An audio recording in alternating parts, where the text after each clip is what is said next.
Të dashur teleshikues, mirëdita. Në minutat e sotme kemi të ftuar violinistin dhe kompozitorin i mirënjohur shqiptar me banim në Toronto, zotin Jani Papadhimitri. Nuk është hera e parë që ai shfaqet në ekranin ton, por në çdo rast ai të befason me krijimtarinë dhe lojën virtuoze, pas të cilave qëndron një talent i madh dhe një vullnet i çelikt. Para disa kohësh Jani bëri publik videoklipin e një pjese me 5 variacione për trio me motive shqiptare. Është një punë e lavdërueshme, një ndihmës në fondin e artë të muzikës shqiptare, aq më tepër po të mbajmë parasysh se pas saj nuk qëndron asnjë mbështetje financiare ose projekt për komercializim. Biseda në vazhdim do të na njohë me rrethanat në të cilat u kompozua kjo pjesë dhe se çfarë ka dashur autori të shprehë në secilin variacion. Agjencia Triworld tani pjesë e rrjetit fuqishëm Carlson Wagon Lead.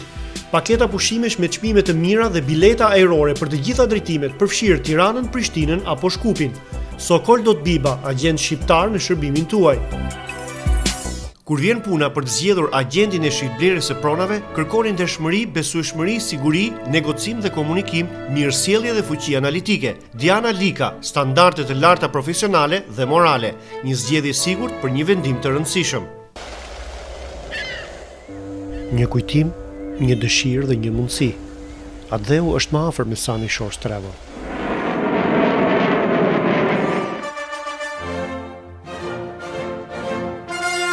Blerës dhe shitës të shtëpive. Teuta Guci, eksperte në real estate dhe me përvojë të gjatë biznesi, ndihmon të bleni me çmim të ulët dhe të shisni me çmim të lartë për një kohë të shkurtër. Telefononi profesionisten Teuta Guci Prenga 416 824 5712.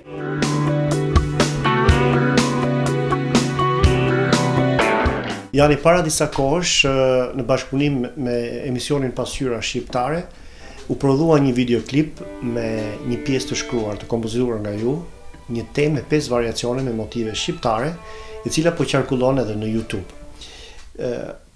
Desha të bisedojmë rreth kësaj pjese, por le të fillojmë në fillim me rrethanat në të cilat është shkruar kjo pjesë dhe kur është shkruar, kur është kompozuar. Pjesa u shkruajt në vitin 2007 dhe ky është edhe viti i ekzekutimit të parë të saj, me rastin e 5 vjetorit të pasqyrës shqiptare, që ose të kujtohet na ke ftuar me vajzat, Trion Famos, dhe patëm fatin që ta lozim në një sallë shumë të mirë në Columbus Center, ku edhe unë jep një mësim. Dallohet menjëherë motivi popullor.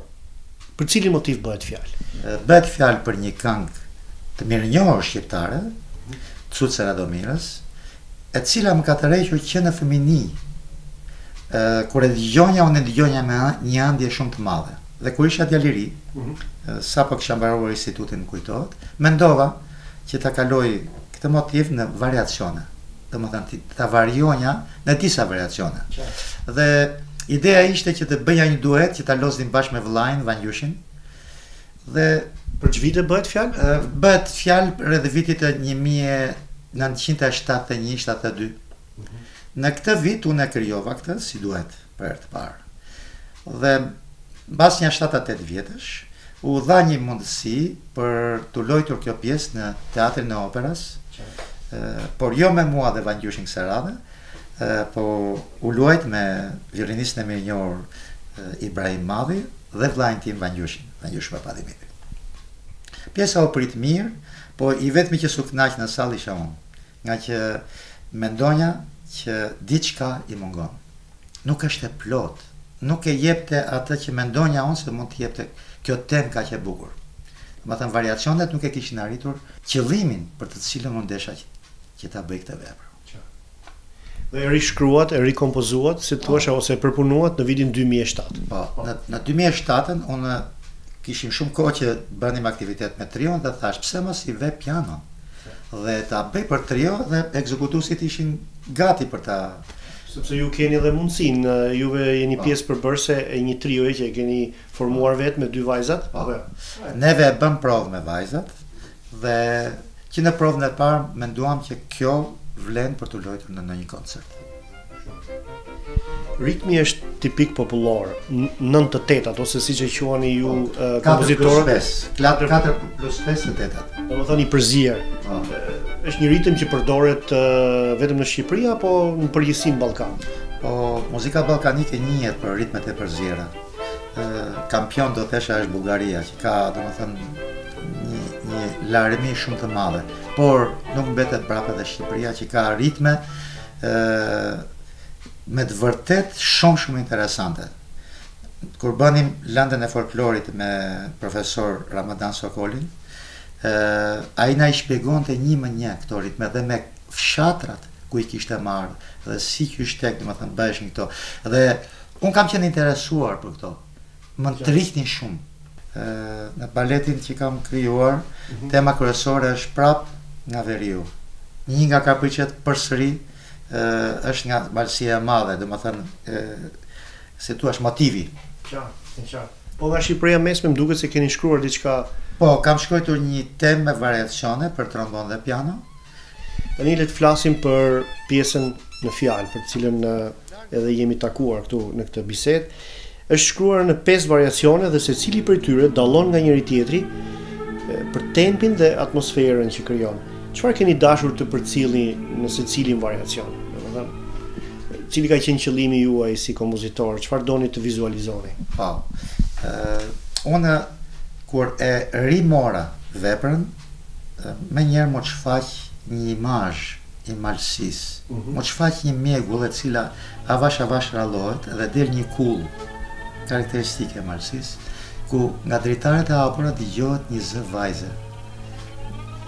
Ky zë shoqërohet nga një lavut, është i ati i vetë që shoqëron. Kjo është një figurë e cila ka emocionet e veta, ka dëshiret e saj për jetën. Dhe çdo variacion tregon një gëzim, tregon një melankoli, tregon dashurinë e parë, tregon një dalje të saj jashtë edhe marrja pjesë në një valle të gjerë të fshatit dhe për variacionin e fundit mund të them që desha të tregoj aspiratat e një vajze të re për jetën e për optimizmin e saj për të ardhmen e saj. Prandaj dhe bëra atë finale shumë të fuqishme. Jani, artisti ka nevojë për vlerësim, por më tepër për kritik muzikore. Ju si keni zgjidhur këtë kaq larg botës artistike të Tiranës? Si i mbani lidhjet me kolegët tuaj? Fatmirësisht, interneti i ka shkurtuar, domethënë, dhe i ka bërë shumë të mundshme kontaktet e menjëhershme me kolegët që un kam në Shqipëri ose në një vend tjetër të Europës ku kanë emigruar. Për shembull, ja kam dërguar të parit, Tomagaqit, kompozitorit më i njohur Tomagaqi, i cili e vlerësoi veprën dhe më tha këtë gjë, tha, mbi të gjitha bie në sy sensi i masës. Dhe për këtë gjë të përgëzoj, më tha Tomaj. Ja kam dërguar kompozitorit Maksim Shehu, që është në Chicago, edhe ai e vlerësoi veprën dhe mora kritika shumë të mira nga kritiku i mirënjohur Spiro Kalemi, që jeton në Rom, të Italis. Domethënë kam pas kontakte edhe para dhe mbas videoklipit që u bë. Jam i gëzuar sepse përveç muzikantëve kam marrë emaile dhe telefonata nga shumë miq e dashamirës nga shumë vende të botës, sepse nëpërmjet internetit, siç e thash, ja u kemi dërguar edhe kemi marrë, domethënë, urimet nga njerëzit tanë që njohim dhe nga miqtë e mi. Jani, gjithë kjo punë nuk ka patur mbështetje financiare dhe për më tepër nuk ka patur qëllim për një komercializim të mundshëm. Çfarë ju mban juve kaq të lidhur me krijimin muzikor?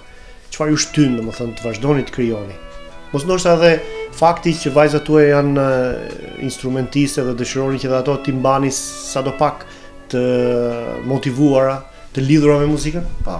Kjo është një gjetje e mirë nga Natën dhe Ilir dhe do të thesha që një nga ato shtysat kryesore është që unë kam një trio me vajzat dhe në çdo koncert duhet patjetër një pjesë e re. Mirë, po nga që 2 violina dhe piano janë shumë të rralla partiturat për t'i gjetur, atëherë jam drejtuar transkriptimeve nga melodi të ndryshme, nga vepra të ndryshme të njohura dhe patjetër që do krijonja edhe një diçka të re për një koncert të ri që vinte të trios dhe kështu që janë bërë disa nga këto trio, por desha patjetër që kishte një diçka me të vërtet 24 karatëshe shqiptare që të binte në sy me njërë karakteri muzikës tonë. Dhe prandaj dhe krijova dhe variacionet për mbi një këngë të mirënjohur shqiptare. Atëherë le ta ndjekim temën me 5 variacione dhe pastaj do të rikthehemi përsëri këtu në studion tuaj.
Jani, sa herë që e dëgjoj këtë pjesë më emocionon, po besoj se të njëjtën përshtypje kanë edhe teleshikuesit tanë, ju përgëzoj edhe një herë. Faleminderit shumë.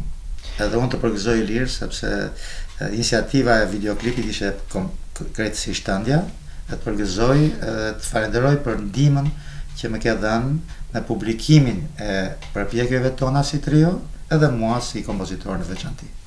Në mbyllje do të desha të di nëse jeni duke u marrë me diçka tjetër, shoh që keni një partitur të hapur aty, e shkruar me laps, pra është një partitur mbi të cilën po punohet. Po, kjo është Nina Nana e mbesës sime Izabela, vajzës e Sofioles, pianistes së trios, vajzës sime të madhe, dhe jam duke shkruar partin për violin dhe piano.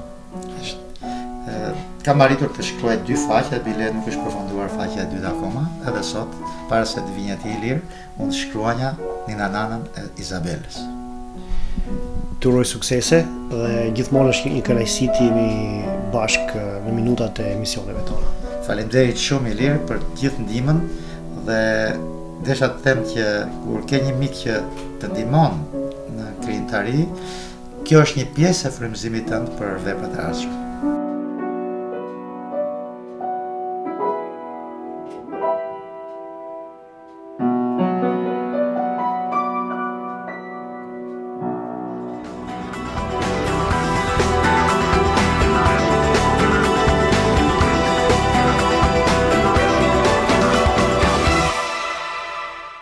Kur vjen puna për të zgjedhur agjendin e shitblerjes së pronave, kërkoni ndeshmëri, besueshmëri, siguri, negocim dhe komunikim, mirësjellje dhe fuqi analitike. Diana Lika, standarde të larta profesionale dhe morale, një zgjedhje sigurt për një vendim të rëndësishëm.